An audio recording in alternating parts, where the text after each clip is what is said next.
Hello, magandang umaga po.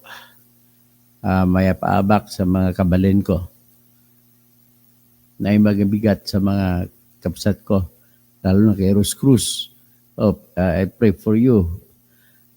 Pagdasal kita kanina sa simbahan. Pagdasal po natin si Kapsat Rose Cruz. Magpapa-operan siya sa kanyang brain tumor sa California, USA. At tapos, sa mga Ilonggo, maayong aga sa inyo tanan. Sa mayad nga aga sa mga kraya, sa mga waray-waray, maupay nga aga, sa mga Bicolano, marhay na aga, sa mga Tagalog, magandang umaga, sa mga Cebuano, maayong buntag, sa mga waray-waray, maupay nga aga, sa mga taga Surigao, maradyaw nga aga, sa saan pa?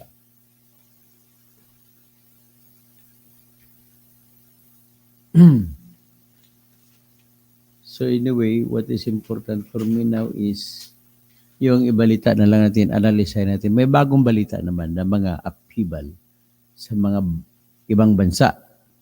Noong isang araw, nagsiwalat ako tungkol sa South Korea na baliwala, gumagamit sila ng people power, biglaan na people power. Nagamit po nila ang people power nila. At napakabilis para mapigil nila ang presidente nila na gustong marsyaluhin ang South Korea. Nagsimula lang ito sa nag-viral na bag na binigay sa asawa niya sa asawa ni Presidente Yoon. So yung bag na yung binigay na viral sa YouTube at nakita ng lahat ng mga Koreano, corrupt pala yung presidente nila. So yung presidente nila, nagkaroon ng investigasyon, hindi nakabayad yung asawa niya sa mga buwis. Ayun, namihasa siya, pinigil yung investigasyon hanggat sa nag-anunsyo siya ng martial law. Magaling ang mga South Korean. Pumunta kagad sa kanilang kalsada. Nagprotesta kagad, pati mga congressman nila, hindi sila kagaya kay mga congressman sa Pilipinas sunod-sunod sa puwit ni Romualdez na speaker. Sa kanilang speaker nila, lumalaban talaga na patalsikin yung presidente nila. At ang presidente nila ngayon ay, although yung kakampi ng mga presidente ng mga sa kanilang partido ay hindi tumulong sa pagbuto sa pag-impeach, ay hindi man na-impeach na kulang ng 5 boto si President Yoon, pero sinuspindi din siya ng kanyang partido. At sa suspension na yan, nagpaimbestiga para malaman kung may kasalanan siyang sedition. Ibig sabihin sedition, mang-agaw ka ng gobyerno. Para sa sarili mong gobyerno, ikokodita mo. Parang gano'n ang nangyari sa kanya. Dito naman tayo, dako na naman tayo sa palakpakan. Litas congratulate mga Pilipino kapwa ko. Kung sa Syria man kayo, sa Saudi Arabia, sa Middle East, pakipost niyo sa Facebook ninyo na congratulations sa lahat ng mga Syrians. Kasi nanalo sila yung 53 years na pamumuno ng pamilya Al-Assad sa Syria ay natapos na. Parang kagaya kay Ferdinand Marcos Sr. noon na pinalayas na sumakay siya sa aeroplano, sumibat. Natatakot baka patayin siya ng mga rebelde. Ang bilis-bilis ng mga rebelde na pumasok na agaw ang mga cities after cities hanggat sa yung capital ng Damascus nakuha nila. Nanalo ang mga rebelde na Syria mula nung sa mga factors na ito.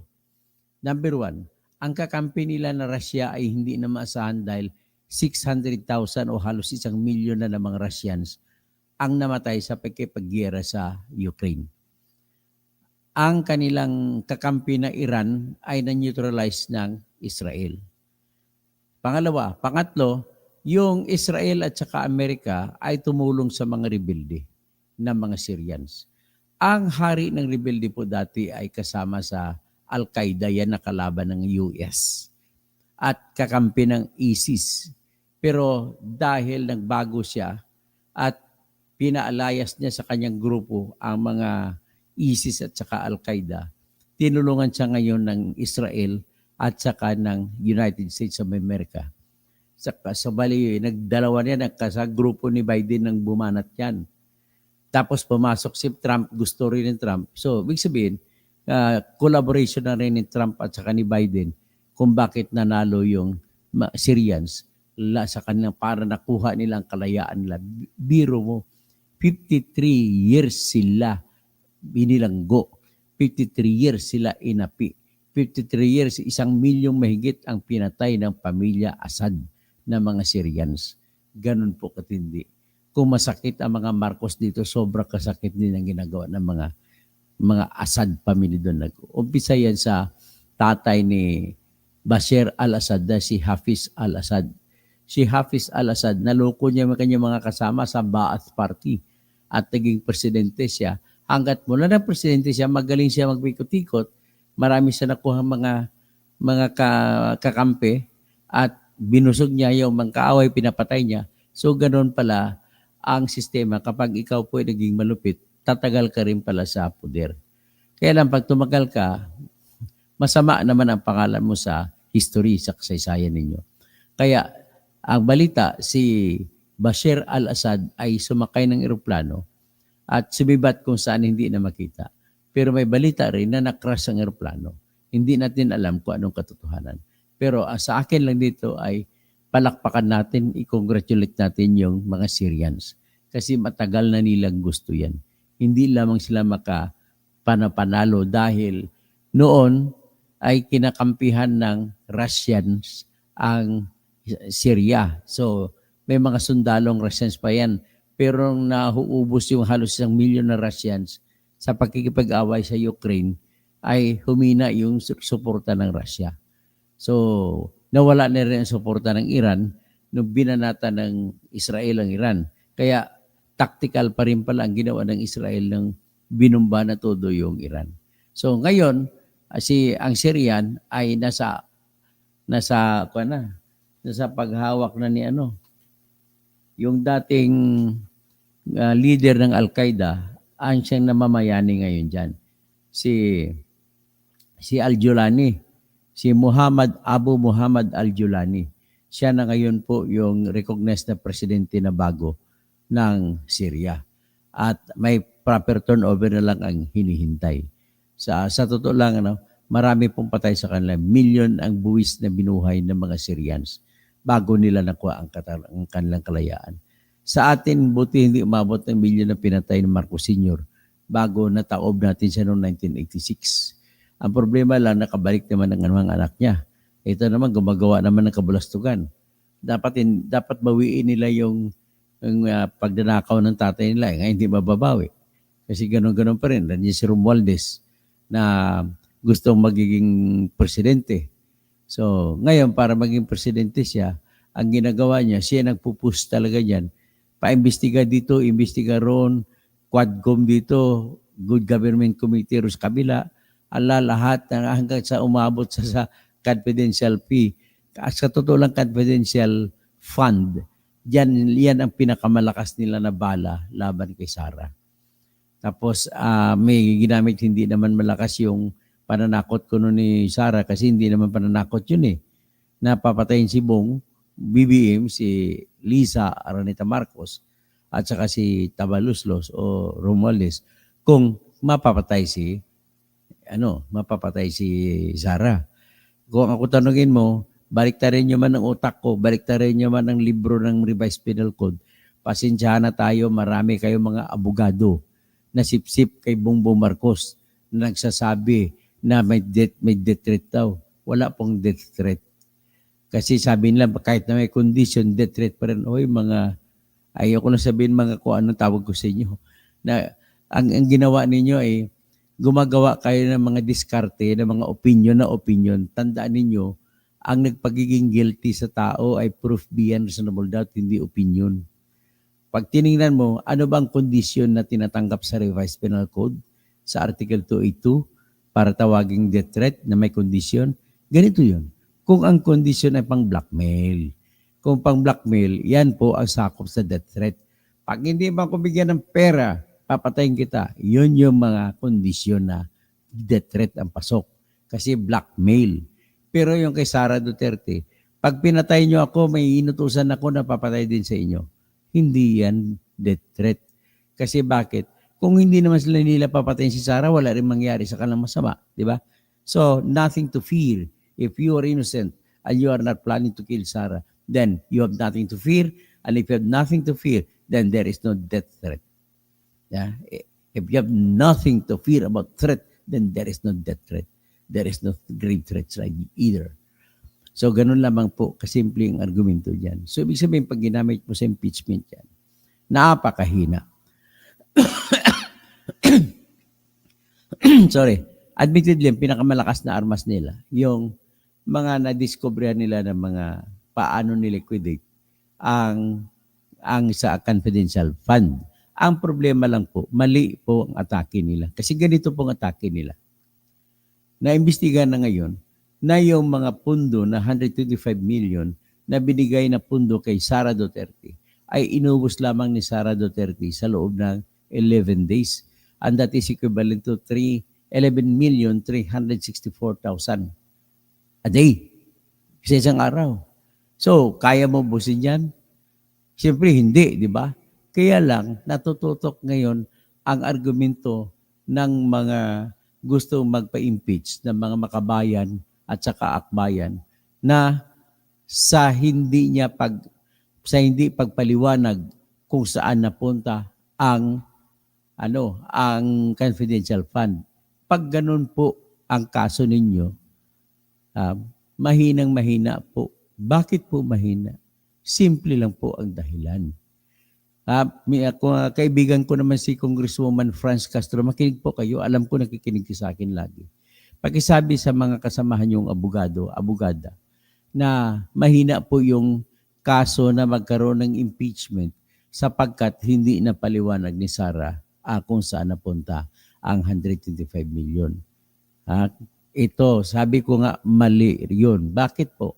Kasi pag tinawag mo po na confidential fund, siyempre, pwedeng magbigay ng alias na pangalan na Meregris Piatos, pwede mo sabihin Milo Ovaltine, pwede mo sabihin Magnolia, pwede mo sabihin Nestle Magnolia, lahat-lahat ng pangalan pwede mo ilagay doon.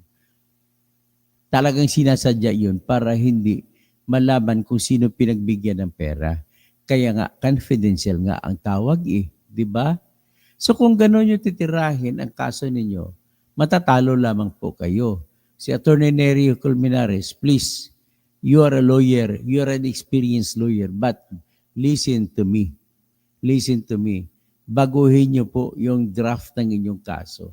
Huwag niyo ibase sa hindi niya na ipaliwanag. Mali po yun. So ngayon, pag pwede niyo sabihin, halimbawa, nagsisinungaling kasi ang nilagay mga Meregris Piatos, mga Kukoy Villaman na iba-ibang perma, mali rin yun. Babalik pa rin tayo sa pinadepensa ni Sara. Bakit ko sasabihin sa inyo, mabibisto ninyo ang mga pinagbigyan ng pera kung sino? Kasi confidential fund nga So, yan po talaga ang hirap sa confidential fund. Ang hirap basagin. Kasi nga, meron na kagad siya na protection sa ilalim ng batas. Kapag confidential fund, pwede nila itatago. Ganon din po ang nangyayari sa Philippine National Police natin. Sa Armed Forces of the Philippines natin. Siguro may mga kamag-anak kayo na mga sundalo, mga pulis. Diyan nyo malalaman kung mga opisyal sila. Tanungin nyo kung nakatanggap pa sila ng pera galing sa confidential fund. Most likely, sasagutin kayo ng kamag-anak nyo ng mga pulis o sundalo na hindi po kami nakatanggap. Naalala nyo si Juby Espinido ng Tumistigo? Wala siyang natanggap kay Bato, kahit piso. Ganun po yung confidential fund. Dapat tigilan na yung confidential fund na yan. Kahit sa military. Kasi ginagamit lamang sa katarantaduhan. Kaya nga maraming nagiging corrupt na mga pulis, umiikot-ikot, wala silang gasolina sa sasakyan nila, hindi sila maghabol silang kriminal, walang magagamit, nakipagkutsabahan sa mga mayor na corrupt, kung sino-sino ng mga corrupt para makagamit ng gasolina. Yan po ang pruwiba ko na hindi po nagagamit ang confidential fund. Kaya kung ako tanungin mo, ang confidential funds at katotohanan ng buhay ay binubulsa. So ngayon, having said that, ano ba dapat ang malakas na pagsampa ng pagpurma mo ng kaso? Hindi mo pwedeng gamitin na naggamit ng masama ng fictitious name, fake names, hindi po pwede gamitin. Kasi po, confidential fund. So, next, pwede mo ba gamitin na ang hindi niya pagpapaliwanag? Sa paliwanag naman tayo mag-usap, huwag sa mga fake names. Na, dahil ayaw niya sumipot at magpaliwanag, pwede ba natin ma-impeach si Sara Duterte doon? Ang pwede lamang mag-ground impeach sa general term, number 1, betrayal of public trust. Pagtatraidor sa tiwala ng taong bayan na bumuto sa iyo. So, pwede mo bang matawag na pagtatraidor sa inang bayan yung pamimiki ng pangalan na sa resibo sa acknowledgement receipt? Sagot, hindi po, kasi allowed naman talaga yan kasi confidential fund ka nga. Ngayon, sunod ka tanong, pwede mo bang gamitin ng pagsisira sa tiwala ng taong bayan yung hindi mo pagpapaliwanag? Sagot, hindi rin po pwede. Bakit? Dahil Office of the President siya, kalayaan niya na hindi magpaliwanag. Kasi nga, babalik tayo sa unang usapin, confidential fund po yun. Kaya hindi muna ako magpaliwanag. Ganun lang independensya ni Sara, patay na tayo. So ano dapat ang kaso? Attorney Nery Colmenares, I suggest you file an amended impeachment complaint. Ganito ang ilalagay nyo. Tagalogin ko na. Ikaw, Sara Duterte, ay winasak mo ang tiwala ng taong bayan sa iyo. You betrayed. Tinraidor mo ang tiwala ng taong bayan sa iyo. You betrayed public trust in you sa papaanong paraan. Sa pagbulsa. Dapat ganun ang akusasyon na binulsa ang pera. Hindi yung binakwan mo, gumamit ka ng fake names sa nabigay. Hindi yung akusasyon na hinarangan mo yung investigasyon. Hindi yun. Karapatan nga niya na itago yan kaya pwede niyang, hindi siya, mayroon tinatawag na separation of powers in the state. Separation of powers between the office of the Vice President and the House of Representatives. So hindi nila pwede persahin si Sara. So yun lamang dapat, ulitin niyo po ang inyong reklamo. Gawin niyo na lang po na ikaw, Sara Duterte, ay winasak mo o tinraidoran mo yung tiwala ng taong bayan sa iyo na lahat ng mga bumoto na 32 million sa iyo, kung Smartmatic man yun, kung tao man yun, winasak niyo po. Bakit po? Kasi binulsa mo naman talaga ang pera na binigay na 125 million pesos ni Bongbong Marcos noong December 21 para sa iyo. At ang ginagawa mo lang na pamimiki ay kunwari na lang yun. Hindi na kami mag-iimbestiga kung talagang piki yun o hindi. Basta ang akusasyon ko simple lang. Binulsa mo yun at gumamit ka lang ito ng mga pamimiki. At siyempre, ginamit mong iyong kapangyarihan na pwede kang hindi magsalita dahil confidential. Pero ang totoo ay binulsa mo. Ganun lamang po ang pag-akusasyon para manalo tayo. Ngayon, ano ang chance natin na mapatunayan kung binulsa? Ladies and gentlemen, dahil po kapag impeachment, kapag ang akusasyon natin ay binulsa, ang tanong ngayon, talaga bang binulsa? Yan ngayon ang tanong. So ano ngayon ang magiging ebidensya ko, number 1, para sasabihin ko na binulsa? Ang ebidensya ko po, number 1, ay ganito. Wala po akong dokumentong hawak. Wala akong dokumentong hawak. Pero ang aking ebidensya numero 1, which is napakalakas, ay experience of habit of life.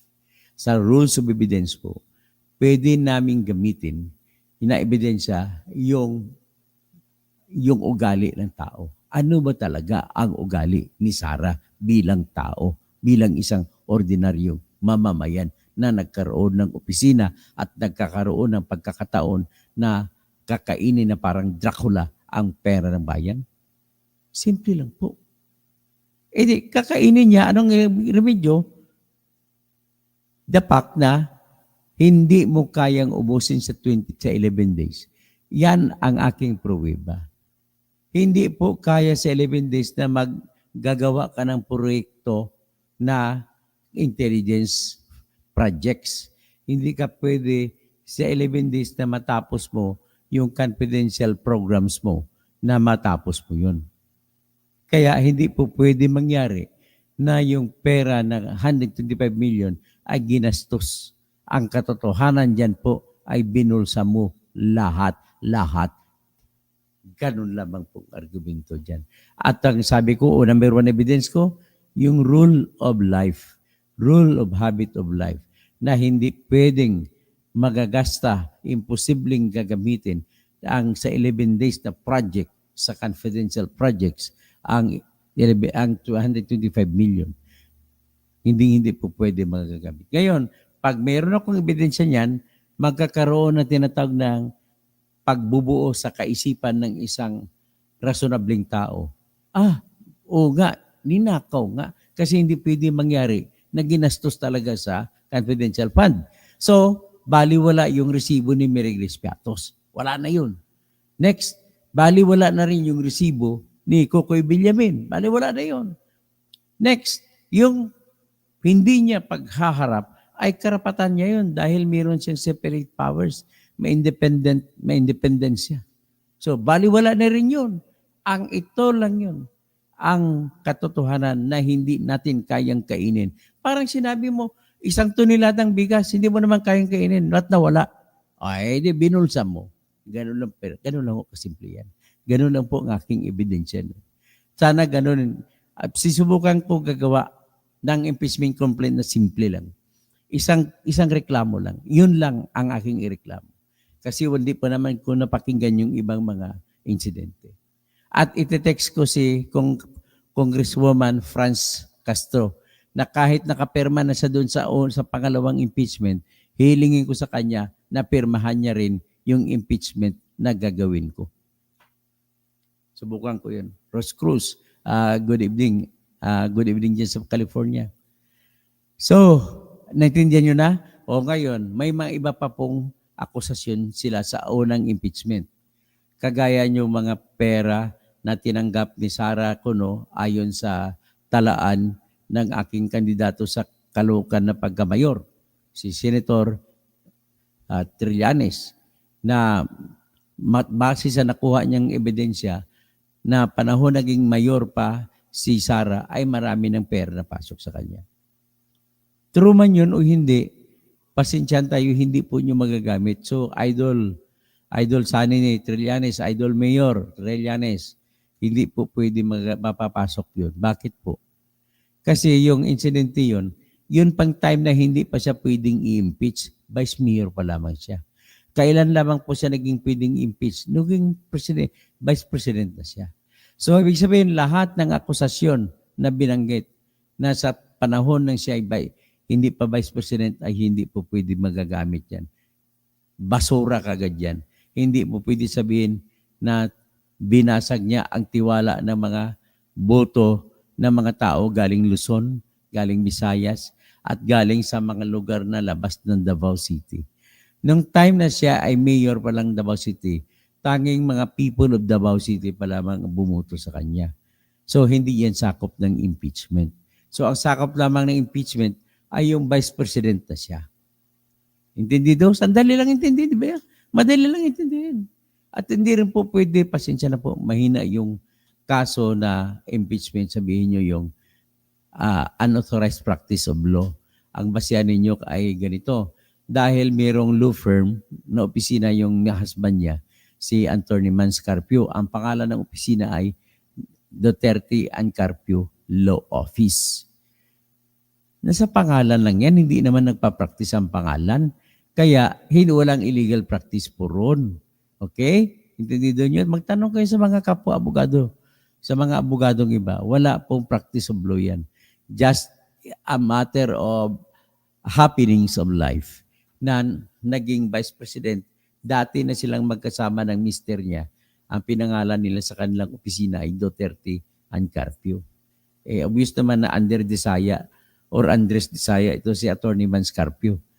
Under Disaya sa ni Bratanela Sara Duterte. So wala pong illegal practice of law dyan.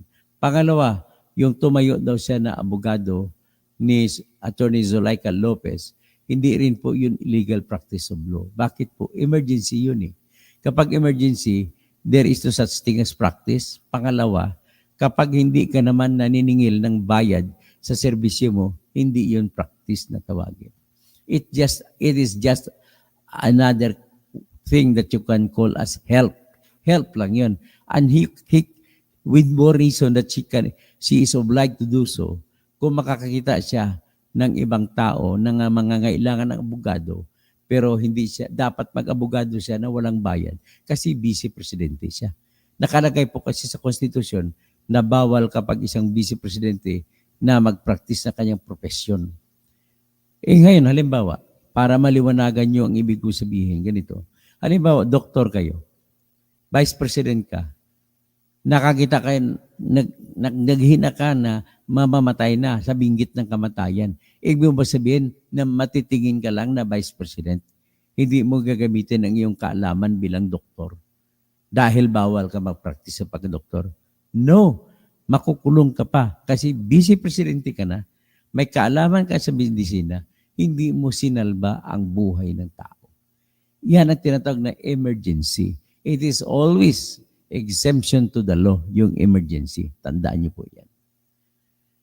Next, mayroong isang inhenyero na electrical engineer. Tapos may nakita siya Vice President ng Philippines. Nakita niya ngayon yung nag-spark na masusunog ang bahay. Pinractice niya kanyang profession bilang electrical engineer para mawala yung apoy-apoy. So, ibig mo sabihin, illegal practice of engineering ba yun? Hindi rin. Kasi po, wala naman siyang intention mag-practice na para kumita. Kundi tulong. Tulong yun sa emergency situation. At nagkataon niya, pagtulong niya, ay mayroon siyang kaalaman sa bagay na kanyang gagawin. So, ulitin ko lang. So, wala pang impeachment ground dyan. Hindi mo matitawag na pag sisira ng tiwala ng taong bayan. Paano mo sabihin na sira ang tiwala ng taong bayan just because naging abogada ka lang ni Attorney Zulaika Lopez? Wala po. Okay? Marami po silang akusasyon na nilagay kasama ng SALN noong sa mga nangyari na ginawa ni Sara Duterte nung siya'y hindi pa presidente. So lahat po yun, pasensyahan po tayo, bagsak. Ang magagamit nyo lamang, pwede yung confidential fund na 125 million, pero pagandahin nyo ang inyong complaint. Pagsabi na, ang itumbok ninyo na reklamo ay yung nagpayaman siya. Binulsa niya ang pera.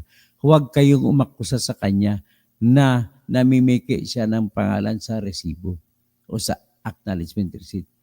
Huwag yan kasi allowed si Sara Duterte na mamiki ang pangalan kasi nga confidential fund. Kailangan sikreto. Hindi nyo rin siya pwede matira sa hindi niya pagdalo o hindi niya pagdinig sa inyo pagpunta sa House of Representatives para malaman ninyo kung paano saan napuntang confidential fund. Okay? Mali din yun, ha? Hindi nyo pwede kasi independent siya. Pangalawa, mali kayo. Bawal sa Kongreso mag-imbestiga in public. Dapat executive session kayo nag-imbestiga ng confidential fund. Hindi nyo pwede na malalaman ng mga kriminal, malalaman ng mga rebelde na hinahabol ni Sara, halimbawa, kung talagang in public ninyo buksan yan. So ngayon, sa tingin ko, naliwanagan ng aking mga tagapakinig. So this time, I will do my best as a senior citizen ako ngayong December 10, birthday ko po, magiging 60 years old na ako. Kaya bilang senior citizen or isang tapat na, ang tawag niyan, sincere citizen o serious citizen. Hindi lang senior, kundi serious citizen. So dual citizen ako ngayong December 10. Ako po ay Filipino citizen at senior citizen. Okay? So kung ganon, Gagawa lamang po ako ng simpleng complaint for impeachment. At ida-draft ko, ipapadala ko kay Congressman Franz Castro at siya na ang pipirma. Pwede ko naman pirma pero siya na pumirma bilang ako pumirma tapos endorse niya. Ganun ang mangyari. Yan lamang po ang tamang reklamo pagsampa ng complaint. So ngayon, bago ko magtapos, ang tanong, matutuloy ba ang impeachment? Sagot, malabo. Malabo. Unang-una, narinig natin na ayaw ni BBM. Pangalawa, nagsalita ang Iglesia ni Cristo na ayaw nila sa impeachment. Pangatlo, nag-anunsyo ang Iglesia ni Cristo na magrarally.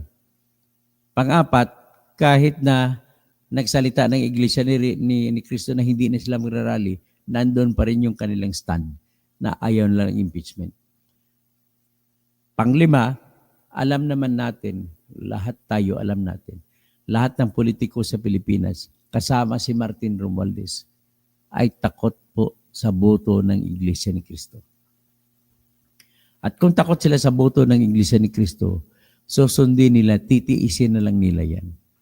At mind you, blessing in disguise naman yan. Kasi kung ako tatanungin nyo, kahit ipagpipilitan pa natin ang impeachment sa ngayon, hindi po tayo mananalo. Bakit? Ang kailangan lamang na boto ni Sara Duterte o di kaya kailangan na boto ng nagsasampa ng impeachment para manalo sila ay 16 senators. O ngayon, magbilang tayo. Ilan ang senador kay kakampi kay Sara? Ilan ang boboto kontra kay Sara? Sa ngayon, tandaan ninyo, 23 lamang ang senador natin. Natanggal pang isa na si Sani Angara kasi nilagay siya na bilang Department of Education Secretary. So, kailangan po ng mga impeachment prosecutors ng boto ng senador na 16. Paano makakuha ng 16? O ngayon, para malaman nyo na hindi makakakuha ng 16 ang mga pro-impeachment, magbibilang tayo ng mga senador na pabor kay Sara, na sigurado tayo, buboto kay Sara yan. Number 1 na buboto pabor kay Sara, alam nyo sino? Amy Marcos. Si Amy Marcos ay very vocal. Sabi ng kapatid ko, respetuhin nyo naman, ayaw nyo ng impeachment. Okay? So number 1 na. 1 vote na kagad si Sara. Next, kay Bongo. Sigurado ako si Sara iboboto niyan. So, kung iboto niya si Sara, 2 votes siya. Pangatlo, sigurado ko buboto si Bato kay Sara. So, may 3 votes na siya. Pangapat, si Tol Tolentino, buboto kay Sara Duterte yan. Bakit po? Dating maka Duterte yan. Nanalo lang yung pagkasenador dahil kay Duterte. Kasunod, tumatakbo siya ngayon. Kailangan niya ang boto ng mga tagapaniwala ni Duterte para manalo ulit siya pagkasenador. So, 4 votes na. Si Coco Pimentel. Mas iniisip ko si Coco Pimentel na buboto siya pabor kay Sara. Kasi may pinagsamahan naman sila ni Duterte noong araw. Si Zubere, buboto kay Sara Duterte yan. So, 6 na. Si Cynthia Villar, buboto kay Sara Duterte yan. Kasi nga tatakbo si Camille Villar, kailangan ni Camille Villar ang mga boto ng mga DDS at mga Iglesia ni Cristo votes. Kaya ayaw nila na kontrahin kasi ayaw nga ng Iglesia i-impeach si Sara. So, boboto pa ba sila? Wala nang boboto dyan. Totoo lang. Si Mark Villar, ganun din. Ang kapatid niya tatakbo pa kasi senador. Si Pia Cayetano, buboto yan. Kailangan niya kasi ang boto ng mga DDS. Hindi lang boto ni BBM ang kailangan niya. Kailangan niya mga boto ng mga Duterte supporters. Pagkatapos si Alan Cayetano, Vice President nga ni Digong dati yan. Talagang buboto kay Sara yan. So ilan na sila? 10 na. Kung 10, kung 23 lang senador, ilan natira? 13. O hindi mananalo. Kasi kailangan nga ng 18 na boto para manalo. Kung 13 na ang kontra, paano pa sila makakuha kung 24 lang ang senador? 11 na lang natira eh. Wala pa si Sani Angara, 10 na lang. Wala. O si Binay. Dan si Binay, kailangan niya ng boto ni Abigail. So, magiging 11, pabor kay Sara. O si Lito Lapid, takot yan, kaya binira ko nga yan, di ba? Gusto niya manalo. Na tanging para manalo siya, ay kaibiganin niya rin yung mga botong Duterte. Okay? So, 12 na boboto kay Sara. Kasunod, si Win Gatchalian. Nung nakarani, si Win Gatchalian pa nagpo-propose na ibalik ang 2 billion na budget ni Sara. Kanino boboto yan? Di kay Sara. So next, si Joel Villanueva, isa pa ito. Boboto kay Duterte yan. Ano na? 14 na. 14 votes. Pag 15, si JBRC ito. Tsaka si Jingkoy. Boboto kay Sara yan. So, 17 votes na. Si Ruben Padilla pa. 18 votes. Si Loren Ligarda. 19 votes. Si Chis Escudero, saan kaya? Kahit sa kabila na yan eh. Tsaka kasama niya si Sara kasama si Risa kontra Sara. Naku, 2 lang po talaga ang boto na maximum na boboto para i-impeach si Sara. Kaya mas maganda pa po talaga, itigil na nilang kahungkagan nila sa ngayon, mag-antay na lang sila kung sino ang mananalo pagka-senador ngayong 2025 election.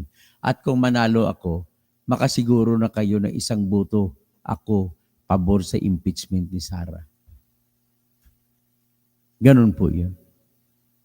So nakita nyo na ang totoong sitwasyon. Nakita nyo na ba yung katotohanan kung saan papunta yung akusasyon nila? Niluloko na nila ang tao, akala mong malakas ang reklamo nila. Nasa forma, pero yung laman walang sustansya. Yan ang problema. Kaya para magkaroon ng sustansya, gagawa po ako ng draft complaint ng impeachment complaint. Simple lang. I-email ko, ipadala ko kay Congresswoman Franz Castro. Baka naman mapaggawa niya ng paraan at iyon ang aking explanation ay simple lang. Hindi tayo mananalo kung mapatunayan natin na mga peke ang pangalan ng mga taong tumanggap ng confidential fund kagaya kay Mary Grace Piatos. Akala mo, tingnan mo nga, talagang ginagago tayo ng mga congressman.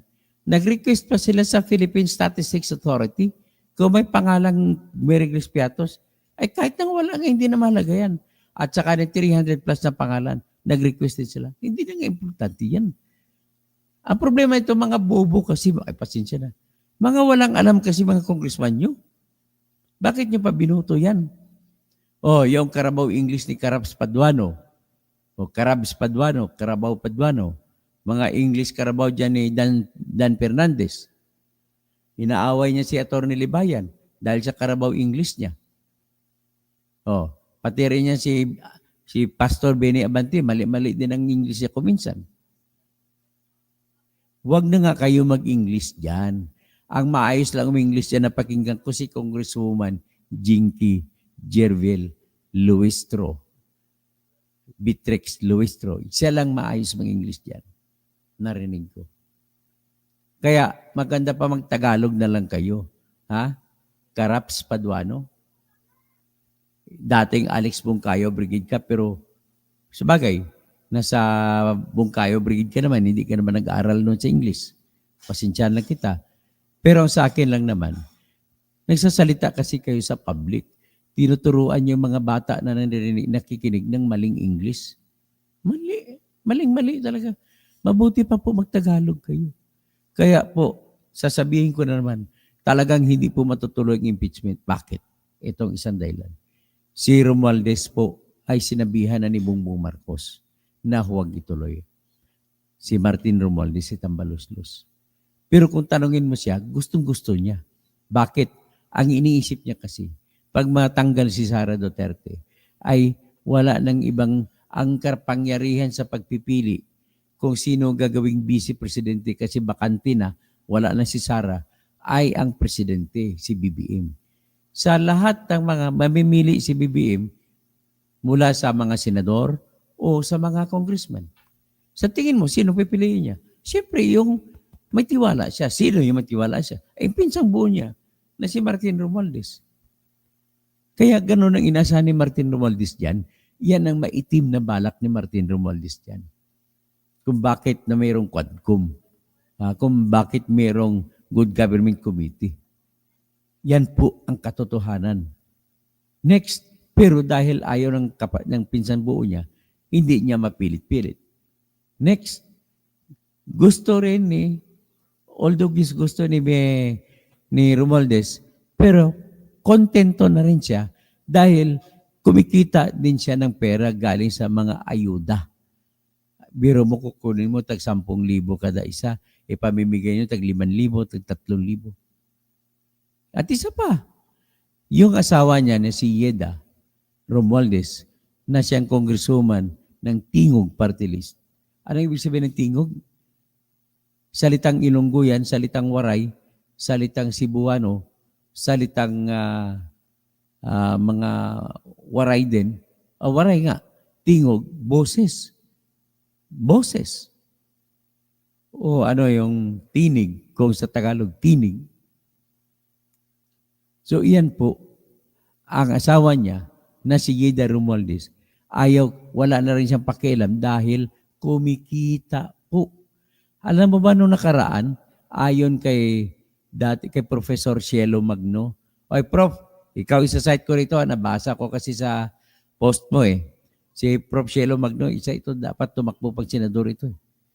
Si Heidi Mendoza dapat kailangan siya nandun din para siya ang tagagawa ng mga batas na may kinalaman sa pag-audit kasi dati siyang commission na auditor para ma-perfect talaga ang pag-audit kung paano pag-audit.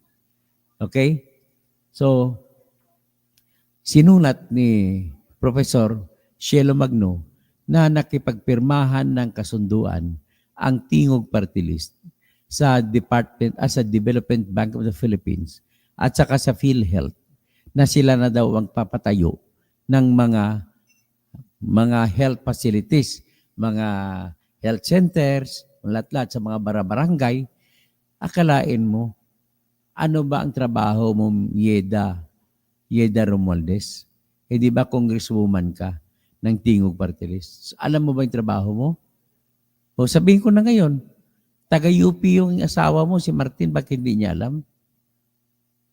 Ang trabaho mo po ay tagagawa ng batas, hindi tagabutas ng mga pera. Kaya hindi ka pwede magpapatupad ng batas.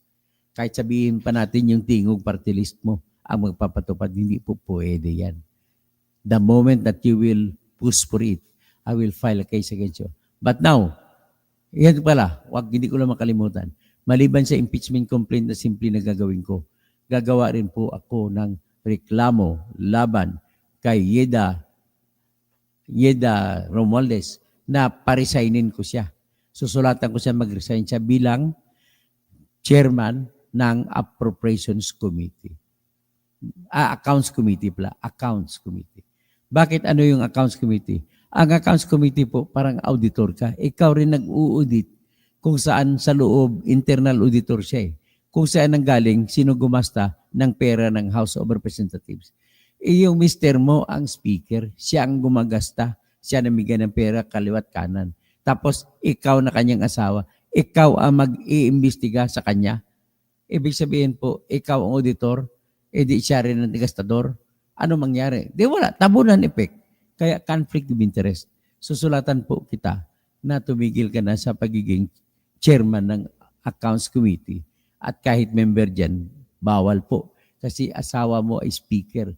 Yung speaker, yun ang nagdidesisyon ang namimigay ng pera para palabas. Pera ng Kongreso. Sa ngayon, anong kahungkagan? Niluloko niyong tao. Mabuti nandyan si Cielo Magno. Nakita niya. Talagang mali yan.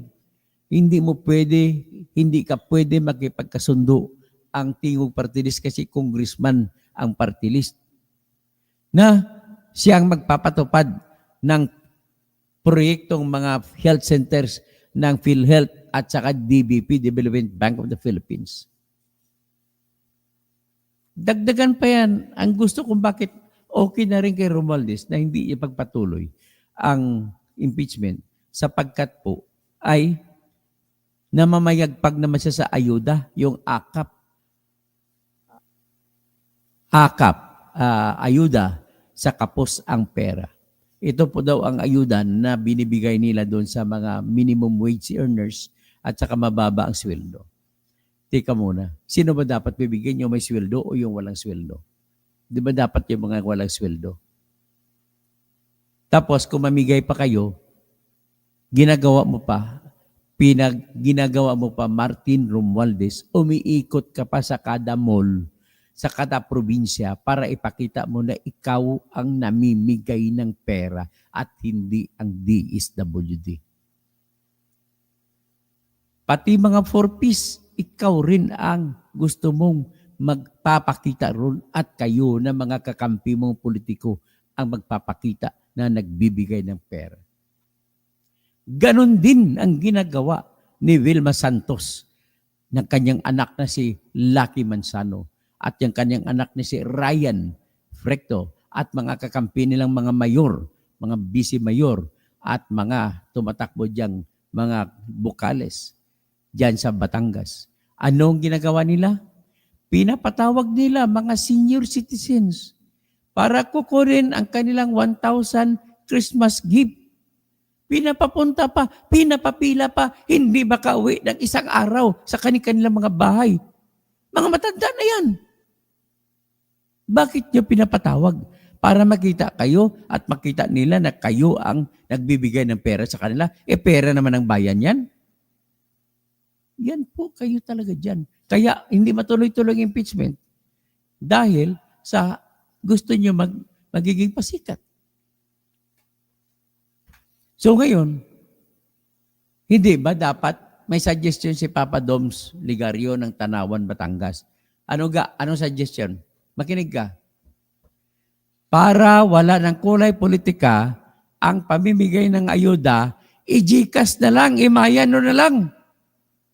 O di, Palawan Express nyo na lang. Bakit pinapapila nyo pang tao na isang araw bago ibigay ang pera? 1,000 lang yan. Kunin nyo lang ang GCash number, Maya number, at mga Palawan Express number. Kasi may Palawan Pay na ngayon. Merong Grab Pay number. Merong Go Time. Marami na. Meron nga si Gracia, wallet service. Yung tatakbong karibal ko, tumatakbong senador na si Chavez Singson. Pero believe din ako sa mamang yan. Dati kriminal, dating magnanakaw. Pero ngayon, namimigay ng pera. Dapat i-GCash na lang yan. Ginagamit ninyo sa pamumulitika eh. Kunwari sa inyo galing. Di ba? Kabunyog John, Kabinbin. Di ba dapat i-GCash na lang sa mga tao? Mga 4-piece, i-GCash na. Lahat. Ayuda, AKAP, AX, i-GCash nila. O hanggang dyan na muna tayo. Naasar ako. Walang impeachment na mangyayari. Kasi una, palpak ang paggagawa ng mga impeachment na reklamo. Anong klase mga abogadong gumawa niyan? Pangalawa, hilaw. Kulang kayong ebidensya. Ano bang meron ba tayong ebidensya na magpapatunay na si Sara talaga ang kumain ng pera at hindi yan ginasta? Alam mo pinaka-the best na ebidensya, alam mo ano? Pinaka-the best, dokumento. Yung receipt, transaction receipt na ng Land Bank of the Philippines mula sa account ng Office of the Vice President na lumipat sa account na pangangalaga ni Sara Duterte. Yan. Ngayon, sabi ko kanina, kahit wala na pong ebidensya na yun, sapat na para i-argue mo na wala nang ibang pinagpuntahan ang pera kundi bulsa ni Sara. Number one, siya ang may control. Dahil siya ang sa kanya binigay pera. Number two, imposible na mangyari na magagamit pa ang pera sa loob ng 11 araw para lamang sa confidential projects. Yung dalawang yan, napakalakas na argumento na yan. Dagdagan pa pakatlo, imposible na magagamit ang pera. At nawala, ganong imposible, ibig sabihin, binulsa. Ladies and gentlemen, I am moving before the impeachment court, before the impeachment committee, to subpoena the Anti-Money Laundering Council to submit to this impeachment court or to this committee of justice the records of the bank accounts of Sara Duterte. Yun, pwede isubmit yan. Kaya lang, pag pinadala po yun, makikita mo doon, kung direct deposit, over-the-counter na deposit, hindi mo makikita kung kanino nanggaling ang pera na pumasok sa bank account ni Sara. Pero kung transfer from the account of the office of the Vice President to the account of Sara Duterte, may ebidensya. Pero most likely, winidraw yan ng cash. Winidraw yan ng cash at diniposito yan paunti-unti. Cash. Hindi niya pwede deposito ng biglaan sa kanyang account. Binilagay mo na sa vault yan. Yan po. Kumbaga yung mga ebidensya na ano lang yung props lang yun. Kaya huwag niyo siyang, hindi niyo siya pwedeng parusahan sa paggamit ng peking resibo kasi una bes otorisado ang mga confidential funds na itago ang pangalan. Okay? Andyan lang muna tayo. So, tawag na lang ako, mabilisan tawag. Si Pres Perez, Mayap Abak. Si Itud, si Goten Aben. Okay, Mayong Aga Katoto. So, Goten Morgan. Tapos si PEC 0925. Si Naga City, Alaykum Assalam. At tapos sa mabuti at matagal na kitang hinahanap ngayon, lumitaw ka na. So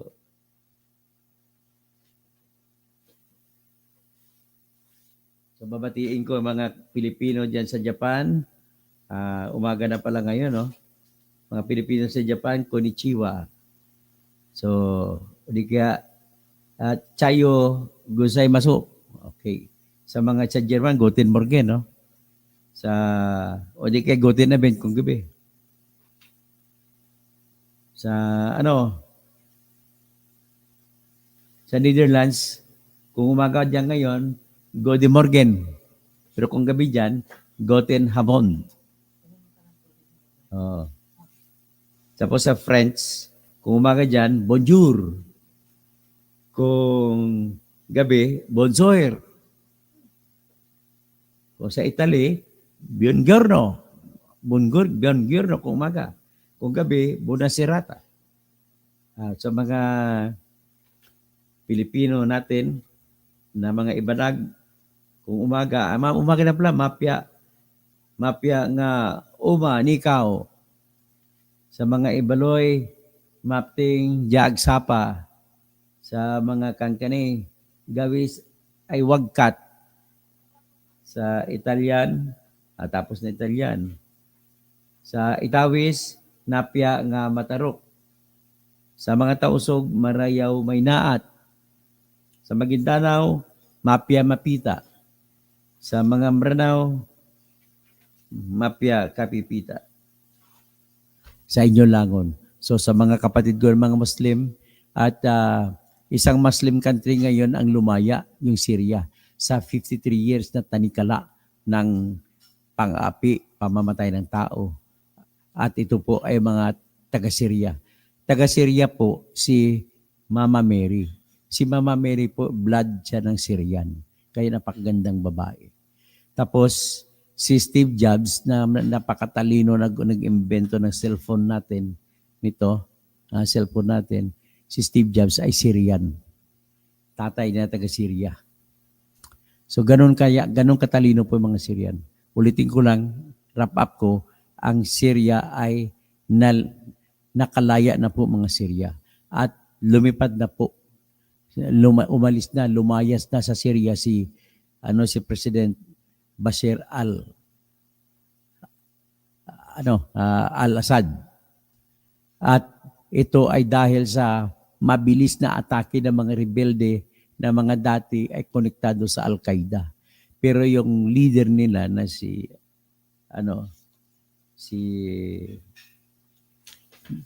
Abu Muhammad al-Julani na dating leader ng Al-Qaeda ay nakisanib puwersa sa United States of America at saka Israel. Kaya tinulungan siya at nanalo sila at napalay sila. Ngayon, ang katulong naman ni Assad na Iran at saka Russia ay lumayas, hindi na makapagtulong. Bakit? Naubusan na po ng sundalo ang Russia sa pagkikipag-away sa Ukraine. At naubusan na sila ng pera din sa away nila, sa sarili lang away. Kaya walang tulong na natanggap si Bashar al-Assad. At siyempre pa, ang Iran, kabubomba lang sa kanila ng Israel. So takot na sila makisali pa. So ganun po nangyari, no? Diyan sa usaping sa Middle East. So sa South Korea naman, nakalaya na mga South Koreans sa posibilidad ng mga maging diktador sana na presidente na si President Yoon Suk Yeol. Okay. Nang dahil lamang sa Christian Dior na bag na viral na binigay sa kanyang misis bilang suhol na nasira yung nating popularidad ang Christian Dior na regalo sa kanya nasa almost 300,000 sa pesos. So, siya, maliit na Christian Dior, hindi siya bag na malaki. Yung maliit lang parang pambabae na maliit. Ang hindi alam ni Mrs. Kim Yoon ay yung nagbigay sa kanya ng regalo ay may sariling secret camera at nung hindi natupad yung kanyang pangako, in-upload sa YouTube. Yun ang problema. Dapat sana si Sarah ganun, di ba? Magsalita ka na sabihin mo na Smartmatic ang papanalo sa inyo ni Bongbong. O ngayon, kung 32 million ka, sabihin natin ay hati kayo ni Bongbong dyan, 16 million kay Bongbong nang galing. Tapos ang 31 million ni Bongbong na boto, 16 million sa iyo, 15 million na kay Bongbong. So with that, kung lalaban kayo uli, kay Leni Robredo kami, mananalo na kami sa kay Leni Robredo. Yan po, sa 2028, abangan natin yan. Magandang umaga po sa lahat. Ano pa ba? Si Alibang Ramonito Navarro, December 20 po yung i-release. Yes, December 20, 125. So magbilang ka hanggang 31 days.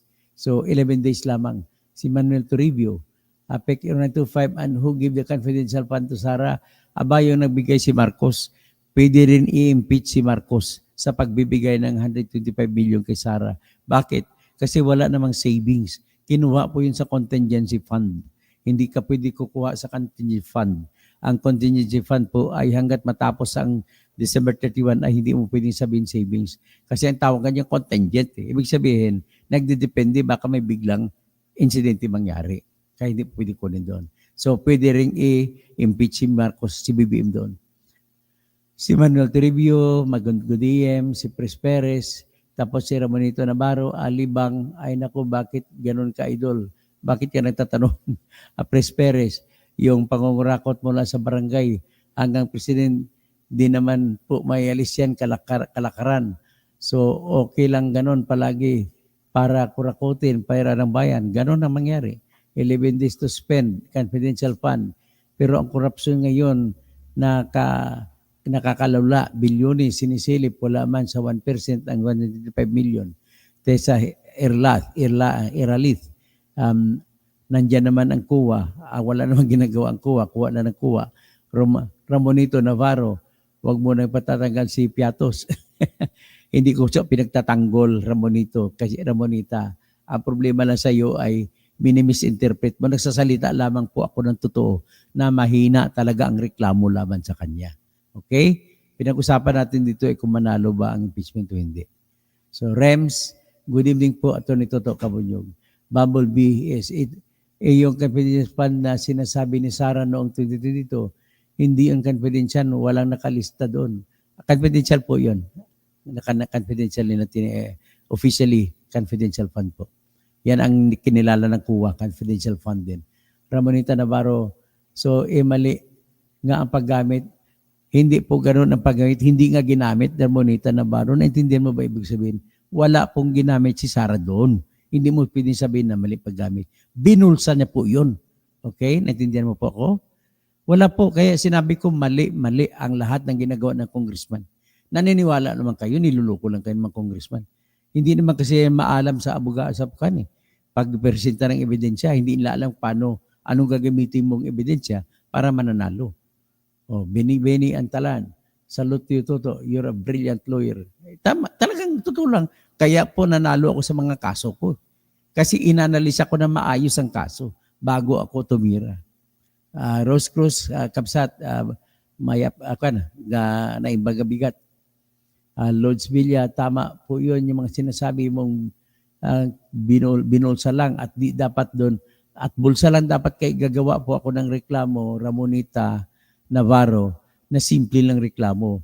Ang sasabihin sa reklamo ay dapat i-impeach si Sara sapagkat sinira niya ang pagtiwala ng taong bayan sa kanya sa pamamagitan ng pagbulsa ng 125 million.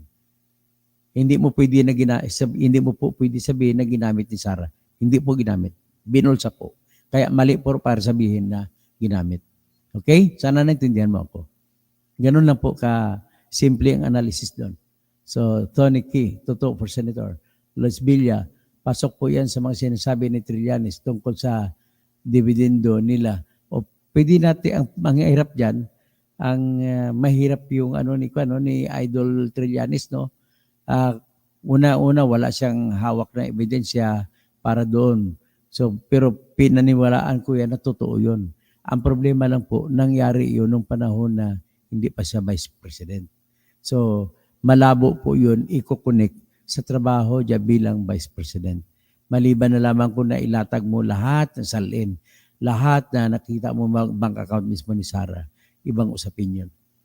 Siyempre, i-connect mo, pwede mo sabihin, kahit na naging Vice President ka na, hindi mo pa inayos. Parang ganun lang yan. Los Villa, pasok pa yan sa mga sinasabi ni Trillanes. Fernando, yung pamamatay naman pala na akusasyon nung mayor pa siya sa Davao, hindi pwede isama dito. Kasi hindi pa siya impeachable officer sa panahon na yun. Fernando Rafael Fernandez Cuervo, listening from Logroño, La Rioja, Espanya, mabuhay, kababayan. Tapos Lenny Riluz. Ngayon naintindihan ko na kung bakit hinila ka pa ba. Totoo dahil genius kang lawyer. Ay, salamat naman po. Malakas ang pakiramdam ko na malayo pa ang mararating mo pagdating ng panahon. Opo, talagang pipilitin natin yan. Presperes, mga congressman, investigador na hukom pa. Ganun nga impresyon ng bayan. Jobs Tews, Jan Bunker, corruption ang haling. Ang problema kasi sa mga nag-imbestiga, no, gusto ko sabihin si Ramonita Navarro, no, gusto ko lang i-emphasize na lahat po ng congressmen na nagtatanong dyan ay puro binibigyan po. Itong totoo, binibigyan po sila ng milyones ni Romualdez kada sumali sila dyan. Yan po ang totoo. Pati si Jinky Luistro, tumatanggap po dyan. Yan po ang katotohanan. Sinasabi ko lang yan dahil may nakausap na ako ng mga congressman na tumanggap din. Ganun lang kasimple. Ay, kaya yan pong dahilan kung bakit sunsunuran sa puwit ni Romualdez, lahat ng congressman, walang pwede makatanggi. Ganun po ang nangyari. Si June Kababayan Makabasco, good engineer Toto Kausing, watching from Sukat, Muntinlupa City, stay safe. Salamat po sa taga Muntinlupa. Luz Bimin on TV, Ipin de la Rosa, sir, good morning po. Nasa kamay ng masa kahit ayaw nila. Bumblebee, ang masa dapat gumalaw to. Sa 2025 May po, iboto ninyo ang lahat ng bago para siguradong pababago. Huwag nyo na po iboto yung mga dati, mga Ramon Villa, Lito Lapid, mga Agimat Partilis, mga Batang Quiapo. Huwag nyo na iboto yan. Ang iboto nyo yung mga bago. At saka hindi pa binabago si Kwan ha, si Camille Villar. Dati na siyang congresswoman siya ngayon. Oh. Kailangan natin magalit, hindi yung tumatawa lang. Revolusyon ang kailangan natin. Yun na nga ang lumalabas bumblebee. Para nakikita mo, wala ka na makikita ang ibang opsyon. So, Rob River, Cabardo, Arado, kaya nga nag-aksaya lang ng time, impeachment na yan. Huwag na ituloy, real talk lang. Gusto man lang natin, huwag na marami aso ni Duterte sa Senado. Agree naman ako sa iyo. Tama yan. Nagsasayang lang tayo ng pera at panahon dyan. Ipin de la Rosa. Tingnan na lang natin sa May 2025. Doon na lang tayo babawiin. Babawiin natin doon. Wala na sila Sarah Power. Ay, huwag niyo pong maliitin si Sara Duterte. Ito pong katotohanan. Basta taga Mindanao, siya pa rin ang number 1 doon. Mga Duterte pa rin number 1 doon. Kaya, ilan ang boto ng Mindanao? Napakalaking boto niyan. Mga Visayas, kailan mo sabihin mo hati? Kaya yan ang katotohanan kung bakit ayaw ni BBM na kontrahin. Kasi wala nang buboto kay BBM na taga Visayas at taga Mindanao kung gagawin niya yan. Ganun po katotohanan. Kalahati ng Visayan, sabihin natin 1/4 ng Mindanaoan kontra kay Sara. Yan lamang po. Pero napakalaking boto yan. Kumampi pa sa kanya ngayon ang Iglesia ni Cristo. Kumampi pa sa kanya ngayon si BBM. Ano magagawa natin? Di para natin suntok sa buwan. Disit. Okay na po sana kasi mag-complain din kayo. Kaya lang parang pinagdududahan niyo ang impeachment ni Sara. Ibig niyo pang sabihin, honest analysis ko, wala po tayong pag-asa sa impeachment. Binanggit ko na sa iyo, halos 20 na senador ang buboto pabor sa kanya. Kaya just for the sake na may nagsampa, ihabol, ang purpose na palakasin ko na lang ang reklamo ng impeachment na sinampa nila sa ngayon. Malay mo, may divine intervention na mangyari. Di ba? Tapos, John Bunker, nakakalungkot na parang nag-abogado ka sa corrupt na sa... Hindi po ako nag-abogado, John Bunker. Sinasabi ko lang katotohanan. Hindi po pwede tayo sumalang sa gera na hindi natin inaanalisa ang ating kaso. Masasayang lang, matatalo lang. Kaya, inaanalisa natin para malalaman natin saan ang kahinaan at mapagkukunan natin, mahugutan natin, mahanapan natin ng pang-defense, pang-upinsa, pang-ebidensya. Rodolfo San Jose, good morning, General Toto Kausing. Regine Ford, good morning po. John Cabinbin, good morning, Dr.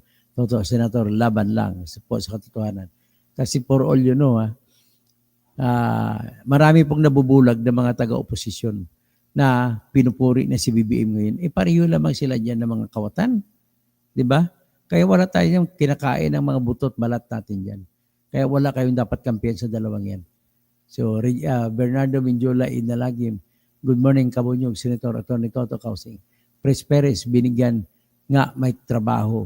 Bumblebee, hindi trabaho kundi magiging independent sa kanila, mga Pilipino. Tapos Nicolas Manas, Toto Kausing, ano kayaman, film naman, film Mangusin, Marcos. Hindi ko alam kung gaano kayaman si Francis Leo Marcos. Hindi ko po alam. Wala po akong alam sa kanya. Amparo Plaza. Pero ginawa din siya, nuisance din, kagaya ko. Amparo Plaza, good evening sa Toto Kausing. Pwede ba kita makausap now? Pwede po. Tawagan mo ko after this live. Rob River, Cabardo, Arado. Wow. Dick Kausing, agree 100% sa sinabi mo, tibay ng ebidensya. Mel Mendez Bulabos, good morning. Attorney watching from Bohol. Maadjong maadjong buntag sa Mel Mendez Bulabos. Labi na sa mga igagaw sa akong asawa diya sa Talibon o sa Bien Unido. Elmo Almonte, good morning. General Toto Kausing, Amparo Plaza. Thank you very much, Domingo Ligario. Rally kong ang ANC makialam sa impeachment. Ay, problema natin, hindi tayo makarally-rally na marami. Kita mo, nagrally si Duterte, langaw. Nagrally si Bongbong Marcos, mas marami lang konti, langaw pa rin. Yan, wala ka naman sa ngayon nagsawa ng Pilipino sa rally-rally. Sinasabi ko lang. Imornibal, watching you, engineer. Kaya ang pinakasolusyon na naisip ko, diretso po ako sa Supreme Court. Ganun na lang po. Dragon Scout, talo ng bayan, tatakas ng mga Marcos, bitbit ang yaman, nanakaw nila, di ba? Tapos babalik ang lahi nila pag malamig na ang issue. Ganon, umiikot-ikot. Pero kung gaya kay Albert, yung sa Romania, pinatay nila lahat. Pinatay nila ang hari, lahat ng mga anak, pati apo. Nung nagkaroon ng revolusyon sa Russia, pinatay nila mga Romanov.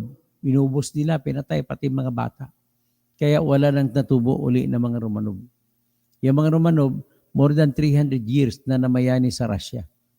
Si Elgen Rizon, thanks engineer, I've learned a lot from you. Rodi Santos, exactly, hindi ginagamit, ibinubulsa ang pera. Tama, yan po, Elenita Navarro, binubulsa ang pera. Ganun ang akusasyon. Hindi yung ginamit sa mali. Wala pong ginamit yan. Binulsa po lahat yan. Lods Villa, hindi sayang yun kung sa paraan niya makukuha ang bank record. Ang problema sa bank record kasi, Lods, ay may bank secrecy law. Yan ang pinaka-problema natin dyan. So, Antonio Buensiso, mabuhay. So, hanggang dyan lamang tayo at maraming salamat po sa lahat na nanonood. Sana may naintindihan kayo na may nakuha kayong leksyon na aral sa batas, aral sa ebidensya mula sa akin. Magandang umaga po, Pilipinas at mga Pilipino.